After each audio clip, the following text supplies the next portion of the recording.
भाविका निपुणते। आमच्या टीमचे नाव होमी भाभा। आज आम्ही विकसित भारत फिल्डेथॉन 2025 यामध्ये आत्मनिर्भर भारत या प्रकल्पामध्ये भाग घेतला आहे। आमच्या शाळेचे नाव आहे बापूजी गणपती जाधव स्मारक विद्या मंदिर चांदीप। आमच्या प्रकल्पाचे नाव आहे सेफ्टी सर्किट। आपण रोज वृत्तपत्रात किंवा टीव्हीवर पाहतो की चोरी, अपघात किंवा आणीबाणीच्या घटना वारंवार घडत असतात। यासाठी आम्ही तयार केलेले आहे सेफ्टी सर्किट।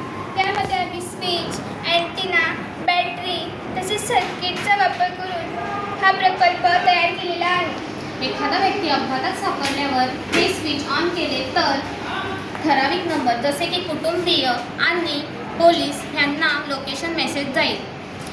हे बघा, याद्वारे जसे की लहान मुलं, स्त्रिया आणि एकटे प्रवास करणारे लोक यांना तत्काळ मदत मिळेल।